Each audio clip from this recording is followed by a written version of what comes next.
大家好，今日我哋會學習點樣用 Wemos D1R1 主控板結合超聲波感測器、16:2 LCD 螢幕、蜂鳴器同按鈕，製作一個專注力監測警報系統。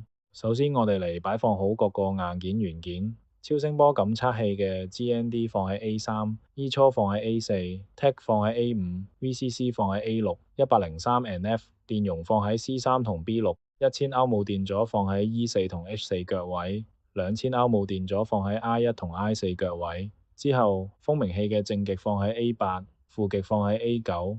按鈕方面，四個引腳分別插喺21、23、H11同 H13。16:2 LCD 螢幕嘅 SCL 放喺 A14，SDA 放喺 A15，VCC 放喺 A16，GND 放喺 A17。元件擺好之後，我哋開始駁線。首先駁電源與接地，將 Wemos 嘅 GND 腳位駁去 J1，這樣 F1 至 I1 形成 GND 導通軌。跟住將 Wemos 嘅五呼腳位駁去 E1，這樣 A1 至 D1 形成五呼導通軌。超聲波感測器嘅 J3 駁去 H1，J4 駁去 Wemos 嘅 D7 腳位，J5 駁去 Wemos 嘅 D5 腳位，J6 駁去 D1，跟住喺蜂鳴器嘅接線。J8 駁去 Wemos 嘅 D6 腳位，J9 駁去 G1，之後駁按鈕嘅接線，C11 駁去 Wemos 嘅3.3呼腳位，J13 駁去 Wemos 嘅 D2 腳位，最後駁 LCD 螢幕接線，J14 駁去 Wemos 嘅 D15 腳位，J15 駁去 Wemos 嘅 D14 腳位，J16 駁去 C1，J17 駁去 Wemos 嘅 GND 腳位。硬件接線完成後，我哋點擊右上角嘅 Code，睇下程式邏輯。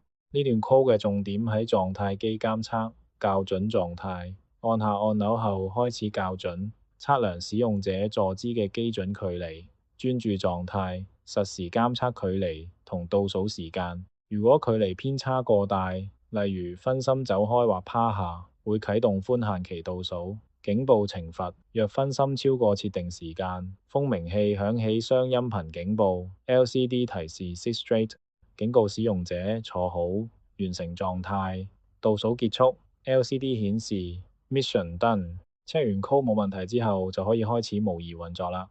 呢個專注力監測警報系統就係咁簡單，大家快啲跟住試下啦。